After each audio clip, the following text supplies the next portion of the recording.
Good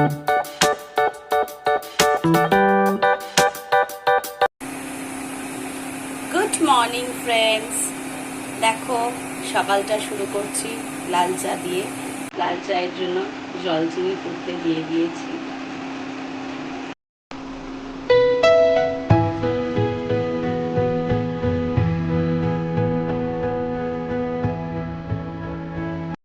আজকে যেহেতু শনিবার, সেজন্য দুপুরের রান্নায় থাকছে নিরামিষ আলু পটলের ডালনা। আর এইদিকে ভাতের চাল ধুয়ে দিয়েছি, জল দিয়ে দিচ্ছি, ভাতটাও একদিকে চাপিয়ে দিচ্ছি।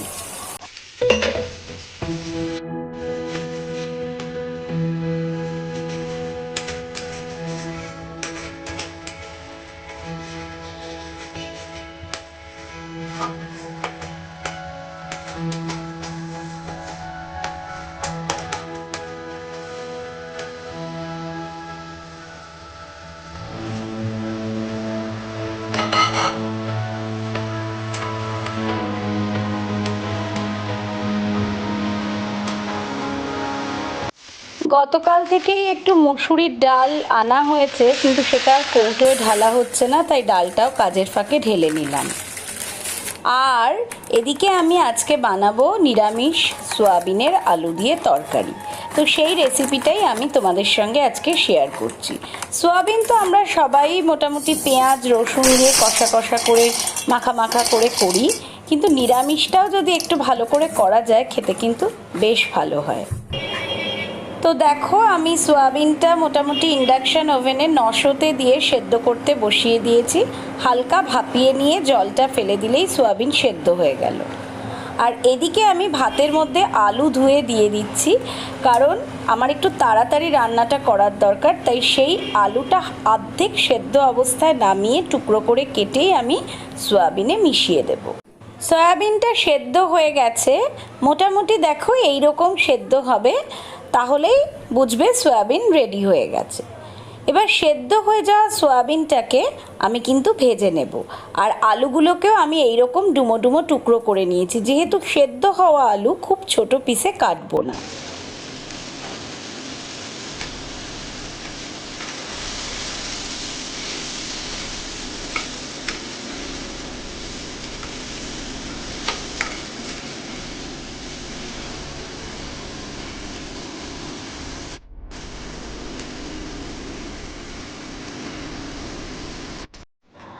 আমি ফোড়ন হিসেবে কড়াইতে তেলের মধ্যে ওই সয়াবিন ভেজে রাখা তেলের মধ্যেই সাদা জিরে দিচ্ছি।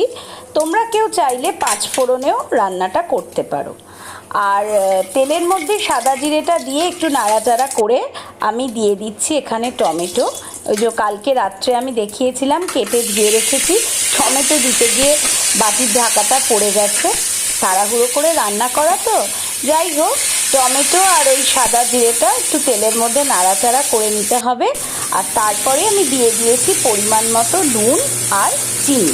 এবার আমি একটু ঢেকে দেব, যাতে টমেটোটা নুন চিনির মধ্যে বেশ মজে নরম হয়ে যায়।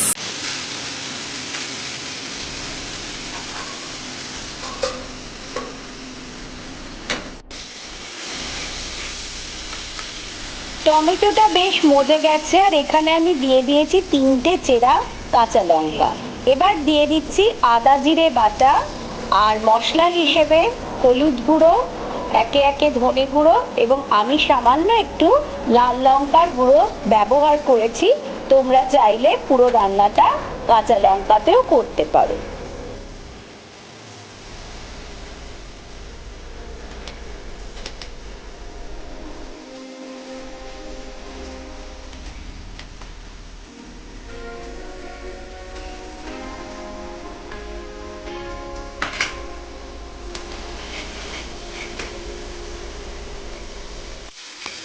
এবার মশলা কষতে কষতে একটু জল দিয়ে নিয়েছি, নাহলে মশলাটা পুড়ে যেতে পারে।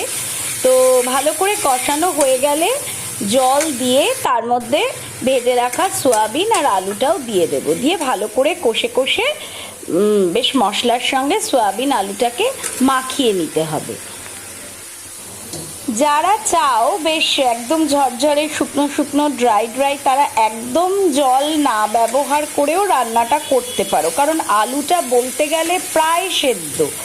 তো মশলার সঙ্গে সয়াবিনটাকে এরকম ভালো করে মাখিয়ে নিয়ে গ্যাস কমিয়ে পুরো ঢেকে দিলেও কিন্তু একদম ড্রাই সয়াবিন রেডি হয়ে যাবে।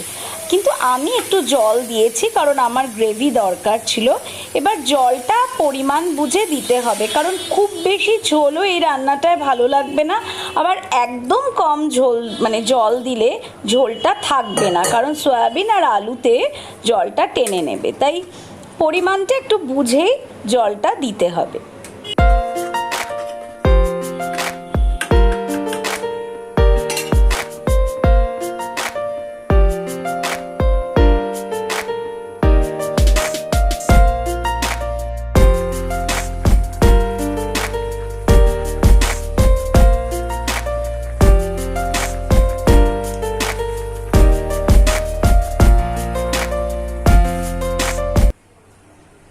দেখো বন্ধুরা, রেডি হয়ে গেছে নিরামিষ আলু দিয়ে সয়াবিনের কারি। ট্রাই করে দেখতে পারো, খেতে কিন্তু বেশ ভালো হয়। সন্ধে হয়ে গেছে, তাই একটু ঠাকুরকে আর ঘরের চারদিকে একটু ধূপকাঠি দেখিয়ে নিচ্ছি, আর তোমাদেরকেও সেই সঙ্গে জানাচ্ছি গুড ইভিনিং। দেখো, এটা আমার গোপাল ঠাকুর, জামা চেঞ্জ করেছি আর পাগড়িটাও বদলে দিয়েছি। আর পুরী থেকে এই জগন্নাথটা আমার শাশুড়ি মা আমাকে দিয়েছিলেন। আর আরেকটা দোলনাতেও দেখো, দেখতে পাচ্ছ, বসে আছে জগবন্ধু বলরাম আর সুভদ্রা, আর আমার এই গোপাল ঠাকুর। সুন্দর না? কাজের পাকে ভিজিয়ে দিলাম আমন্ড, কারণ এই আমন্ডটা রোজ সকালে আমি, আমার হাজবেন্ড, আমার শ্বশুরমশাই সবাই খোসা ছাড়িয়ে খাই। ভুলে যাই ভেজাতে, তাই ভিজিয়ে নিলাম। তোমাদের সঙ্গে একটুখানি কথা বলেই ব্লগটা শেষ করি। তো কেমন লাগছে আমার ভিডিও তোমরা জানিও, পারলে ভালো লাগে তোমাদের থেকে কোনো কমেন্ট পেলে, আর যদি একটুও ভালো লাগে অন্তত একটা লাইক প্লিজ করো বন্ধুরা। আর একটা কথা, সেটা হচ্ছে যদি আমার চ্যানেলটা ভালো লাগে প্লিজ সাবস্ক্রাইব করে পাশে থাকা বেল আইকনটা প্রেস করতে ভুলো না। আর আরেকটা কথা, সেটা হচ্ছে যে সাবস্ক্রিপশনে কিন্তু কোনো টাকা লাগে না। তোমার যদি আমাকে ভালো লাগে, আমার ভিডিও, আমার কথা বলা, আমার ডে টু ডে অ্যাক্টিভিটিস, তাহলে তুমি সাবস্ক্রাইব করবে, তোমারও ভালো লাগবে, আমারও সেটা ভালো লাগবে। তো যারা এখনো অবধি সাবস্ক্রাইব করোনি কিন্তু আমার ভিডিও দেখতে ভালো লাগছে বা দেখছো, তারা প্লিজ আমার চ্যানেলটা সাবস্ক্রাইব করে আমার পাশে থেকো। সবাই ভালো থেকো, সুস্থ থেকো, সঙ্গে থেকো, আর আমার চ্যানেলটা দেখতে থেকো। কেমন?